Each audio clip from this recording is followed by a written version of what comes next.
తండ్రి అయిన దేవునికి మహిమ కలుగును గాక. ప్రభును ప్రియ రక్షకుడైన క్రీస్తు నామములో టీమ్ ఆఫ్ గాడ్ ఛానల్ వీక్షిస్తున్న ప్రియ సహోదరి సహోదరులందరికీ హృదయపూర్వకమైన వందనాలు తెలియచేసుకుంటున్నానండి. ప్రభునందు ప్రియ సహోదరి సహోదరులరా, ఈరోజు మన టాపిక్ దేవునికే అసాధ్యమైనవి మనకైతే సాధ్యమే తెలుసా అనే అంశాన్ని బట్టి కొద్ది నిమిషాలు లేఖనసరంగా ఆలోచించడానికి మనం ప్రయత్నించాను. నిజమే ప్రియమైన దేవుని పిల్లలారా, ఈ టైటిల్ చూసినా ఈ మాట వినినా వెంటనే మనకు ప్రశ్న వచ్చేస్తుంది. ఏంటి దేవునికే అసాధ్యమైనవి ఉన్నవి, అవి మనకు సాధ్యమే అని మీరు అంటున్నారు. అది ఎంతవరకు కరెక్ట్? అంటే మనమందరము దేవుని కంటే గొప్పవరమా? దేవుడు చేయలేని కార్యం మనం చేసేస్తున్నామా? చేయగలమా? ఏంటి బ్రదర్, ఏం మాట్లాడుతున్నారు మీరు అన్నట్టు అనిపిస్తుంది కదూ. నిజమే, సహజమే. ఈ మాటను బట్టి లేకపోతే టైటిల్ని బట్టి ఇలా మాట్లాడతాం మీరు సహజమే. కానీ ఇప్పుడు నేను చెప్పే ఈ అంశాన్ని బట్టి కొద్ది మాటలు సత్యము, వాస్తవం, పక్కా అని వినిన తర్వాత మీరే గ్రహిస్తారు. అసలు ఈ మాటలో టైటిల్ని బట్టి ఏదో ప్రశ్నార్థకంగా ఎంతో గంభీరంగా కనపడినట్లుంది, కానీ ఇది చాలా చిన్ని అంశం, మీ అందరికీ తెలిసిందే. మరొకసారి నేనైతే జ్ఞాపకం చేస్తున్నాను అంతే. సో ప్రియమైన దేవుని పిల్లలారా, దేవుని లేఖనం కూడా ఆ దేవుని గురించి చెప్పబడిన మాటలు ఏంటంటే, దేవునికి సమస్తము సాధ్యమే, ఆయనకు అసాధ్యమైనది ఏది కూడా లేదు అంటుంది కదా. ఒక మాట మీకు చెప్పాలి. అంటే దేవునికి అసాధ్యమైనవి అంటే కొన్ని ఉన్నాయి, అవి మాత్రమే మనిషి సాధ్యపరచగలడు, కానీ అన్ని సాధ్యపరచగలిగే సామర్థ్యత మానవునికి లేదు. ఆ శక్తి సామర్థ్యతలు అన్ని కూడా దేవునికే ఉన్నాయి. ఆ సాధ్యపరచలేనివి ఏంటో, ఆ మనిషి సాధ్యపడుతున్నట్లుగా మరి మీరు చెప్తున్నారు అవివేంటో అనేది ఇప్పుడు మనము వివరణలోకి వెళ్ళే ప్రయత్నించారు. నిజమే ప్రియమైన దేవుని పిల్లలారా, యేసు ప్రభువు వారి లోకంలో ఉన్నప్పుడు ఆయన సువార్త ప్రకటిస్తున్న సందర్భాల్లో ఒక యవనస్తుడు యేసు దగ్గరకు వచ్చాడు. ఏమంటున్నాడంటే, ఆ యవనస్తుడు ధనవంతుడు వచ్చి అడుగుతున్నాడు, నిత్య జీవానికి వెళ్ళాలి అంటే నేను ఏ మంచి కార్యం చేయాలి అని అడిగాడు. సో యేసు ప్రభువులు వారు చెప్పారు, ఆజ్ఞలు పాటిస్తున్నావా అని అడిగాడు. ఎస్, పాటిస్తున్నాను అని చెప్పాడు. సో నీకు ఒకటి కొదువుగా ఉంది, అది చెయ్యి, నిత్య జీవానికి నువ్వు వారసుడు అవుతావు అని అతను అడిగిన ప్రశ్నకు ఆన్సర్ చెప్పాడండి. ఆన్సర్ ఏంటి అని అంటే, నువ్వు ధనవంతుడు గనుక నీ ధనాన్ని అమ్మి నీ ధనాన్ని పేదలకు పంచేయి, అప్పుడు నన్ను వెంబడించు, నీకు నిత్యం వస్తుంది అని చెప్పగానే ఆ యవనస్తుడు వ్యసన పడిపోయి, నాకు నిత్యం వద్దు, ఏమొద్దు, నీ మాట ఎంతో కఠినంగా ఉంది, అన్నీ వదిలేయాలా అని అనుకొని వెళ్ళిపోతాడు. అప్పుడు శిష్యులు అడిగారు, ఆ యేసుప్రభుల కొరకు మాట చెప్పారు, ధనవంతుడు మరి దేవుని రాజ్యంలోకి వెళ్ళట దుర్లభం, వెళ్ళడు అని చెప్తూ, అప్పుడు శిష్యులు అడిగారు యేసు ప్రభుని, అంటే ఇంకెవరు రక్షణ పొందుతారు మీరు ఇలా చెప్తే అని అనగానే ఆ సందర్భంలో యేసు ప్రభులు మాట్లాడిన మాట ఈ మాట అప్పుడు మనం ధ్యానించుకునే మాట చదువుతాం చూడండి. మత్తయి రాసిన సువార్త 10:27 యేసు వారిని చూచి, ఇది మనుషులకు అసాధ్యమే గాని దేవునికి అసాధ్యము కాదు, దేవునికి సమస్తము సాధ్యమే అనెను. అంటే దేవుని ముందే చెప్పేసి దేవునికి సమస్తం సాధ్యమే, మనకి సమస్తం సాధ్యము కాదు. సో నేను చెప్పబోయే మాట ప్రియదేవుని బిడ్డలారా, దేవునికి అసాధ్యమైనవి కొన్ని ఉన్నాయి, అవి మాత్రమే మనము సాధ్యపరచగలం. వివరణలోకి వెళ్తే ప్రయత్నించేద్దాం.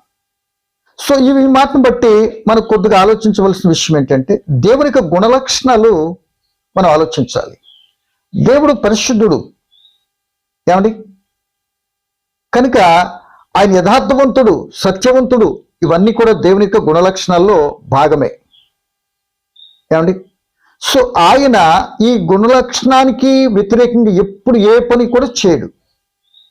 ఆయన స్వభావానికి, ఆయన గుణలక్షణాలకి, ఆయన మనసుకు విరుద్ధముగా ఏ పని చేయడు అని తన గురించి తానే తన గ్రంథంలో దేవుడు వ్రాయించుకున్నాడు. ఆ మాట మనందరికీ తెలుసు.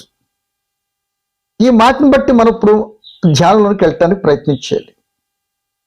సో ప్రేమ దేవుని పిల్లలరా, ఆయన గుణలక్షణ విరుద్ధంగా చేయడంటే, ఆయన మాట ఇచ్చాడంటే మాట తప్పనివాడు, ఆయన దేవుని మార్పు లేనటువంటి వాడు, తరాల యుగాలు గడవచ్చు, మాటను అమలు జరపటంలో ఎట్టి పరిస్థితుల్లో ఆగిపోడు, తప్పనిసరిగా నెరవేరుస్తాడు.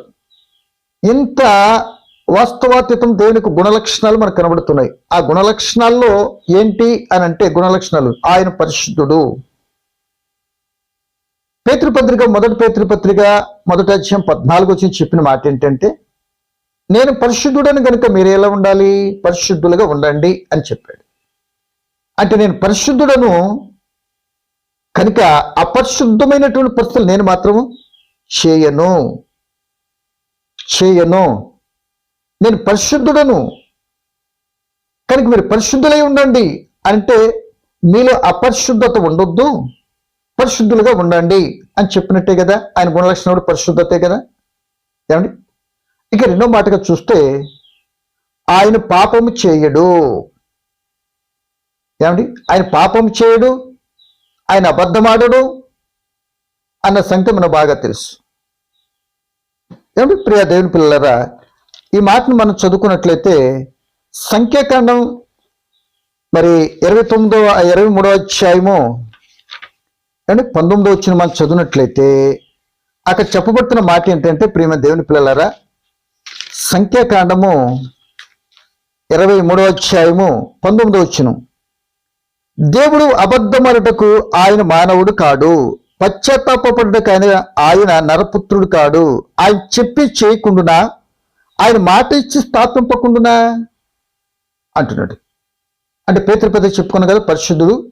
దేవుడు అబద్ధమాడడు, మాట తప్పడు. ఏమండి? మాట ఇచ్చి నెరవేర్చకుండా ఉండడు. ఇదే మాటను 1 సమూయేలు 15:19 కూడా ఈ మాట బలపరుస్తుంది. సో దేవుడు పరిశుద్ధుడు గనుక ఆయన అబద్ధమాడడు, ఏమండి, మాట తప్పడు, పాపం చేయడు, వ్యభిచారం చేయడు, మోసం చేయడు అనే స్థితి దేవునికి లేదు. ఇవేవి కూడా దేవుడు చేయడు. ఇవి చేయలేడు కనుక ఈ కార్యాలు ఆయన గుణలక్షణానికి విరుద్ధంగా చేయడు. ఇవి ఆయనకు అసాధ్యములు. ఇవి ఆయన చేయడు. ఇది అసాధ్యము. చేయడు, చేయడు.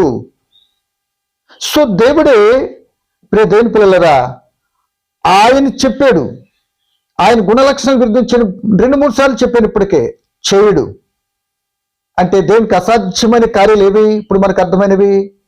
పాపం చేయడు, అబద్ధమాడడు, కొన్ని దొంగతనం ఇటేంటంటే అనుకోండి, మోసం చేయడు, వ్యభిచారం చేయడు. ఇవేవి కూడా దేవుడు చేయడు. అంటే ఈ కార్యాలు ఆయనకు అసాధ్యము. సాధ్యపరచడు, వీటిని సాధ్యపరచుకోడు. ఒకవేళ సాధ్యపరచుకుంటే ఇప్పుడు దేవునికి మనకి తేడా ఏంటి? అందుకని ప్రత్యేకముగా ఆయన ఈ కార్యాలేది కూడా ఆయన చేయడు అనే సంగతిని మనం గుర్తించాలి. సో ఇవి చేయడు కనుక, వ్యభిచారము, దొంగతనము, పాపం చేయడు కనుక ఈ అసాధ్యమైనటువంటి ఆయన చేయనటువంటి అసాధ్యమైన కార్యాలు మనం మాత్రం సుసాధ్యం చేసేస్తాం. అందుట్లో మనం ఈ కార్యాలన్నీ చేయటం PhDలు పొందిస్తాం. మనం అబద్ధమాడటం కానీ, పాపం చేయటం కానీ, మోసం చేయటం కానీ, దొంగతనం చేయటం కానీ, అమ్మమ్మమ్మమ్మ ఇంకెన్నో ఉన్నాయి శరీరం. వీటన్నిటిలో మనం PhD పొందేశాం. ఇప్పుడు అర్థమైంది అనుకుంటా. ఆయన చేయలేనటువంటి ఈ కార్యాలు మనం మాత్రం సునాయాసంగా చేసేస్తున్నాం. మనం ఈ కార్యాలు చేసేస్తాము అని దేవుడు ముందే చెప్పాడు. ఇదిగో పాపం చేయొద్దు, వ్యభిచారం చేయొద్దు, దొంగతనం చేయొద్దు, చేస్తే మీకు కఠినమైన శిక్ష ఉన్నది అని ఆయన ముందు చెప్పాడు. సో మనం ఆయన చెప్పిన మాటను కాదర్ చేయకుండా, వినిన మాట ప్రకారం కాకుండా మనం ఏం చేస్తామంటే వీటన్నిటిని మనం జరిగిస్తూనే ఉంటాం. సో ఇవన్నీ జరిగిస్తూ ఉన్న మనము ఆయన చేయలేని కార్యముగా కనబడుతున్నటువంటి పాపము లేదా అబద్ధం చేయలేని కార్యం కనబడుతుంది కనుక ఇప్పుడు ఈ చేయలేని కార్యాన్ని ఇప్పుడు నేను చేస్తున్నాను, నేను ఆయన కంటే గొప్పవాడిని అంటే సరిపోతామా? అంటే మాట తప్పని వాడు స్థిరంగా ఆయన అన్న మాట మీద నిలబడి ఆయన క్యారెక్టర్కి ఏం భంగం కలిగించుకోడైనా, ఆయన అబద్ధం ఆడడు, ఆడను, మీరు ఆడొద్దు, నేను పాపం చెయ్యొద్దు అని చెప్పిన దేవుడు ఆయన ఎందుకు చేస్తాడు?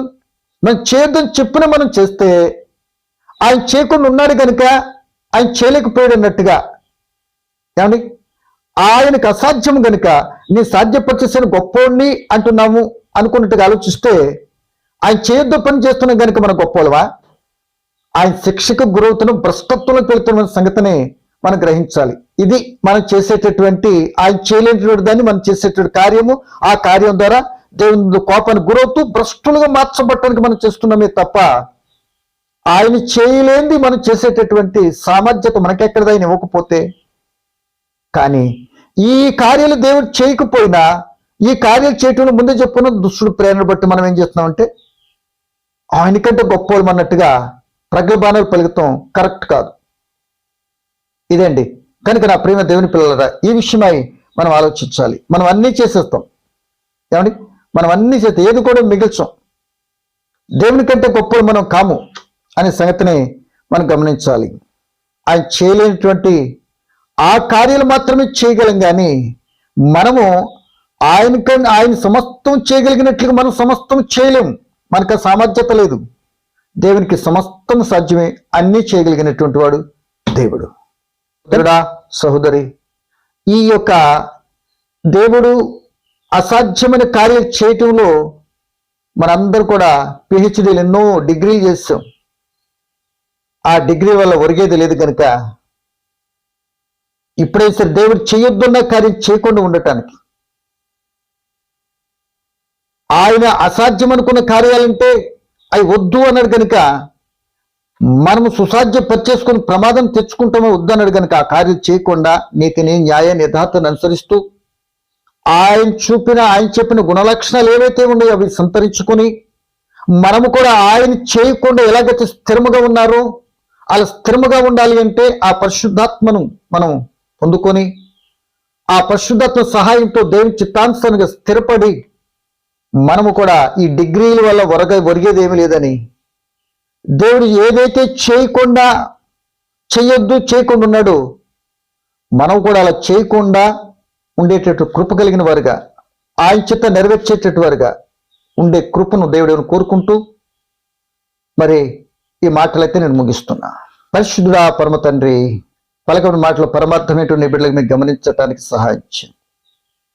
మీ చిత్తానుసారంగా తండ్రి వినిన బిడ్డలందరూ మీరు దీవించండి తండ్రి. మీకు నాయన మీరు చేయలేని కార్యం మీరు చేసేస్తున్నామనేటువంటి విధానంలో ప్రమాదం తెచ్చుకుంటున్నామని గుర్తెరిగి ఆ క్రియల ద్వారా నష్టం అని గుర్తెరిగి మీరు చెప్పిన మాట ప్రకారం అనుసరించే బిడ్డలుగా ఉండటానికి సహాయం చేయమని, వినిన బిడ్డలు దీవించమని, మీ చిత్తమైతే రేపటి కలుసుకుంటూ అంగీకరిస్తే కృప చూపమని క్రీస్తు యేసు నామమున ప్రార్థన అడిగి వేడుకుంటున్నాను తండ్రి.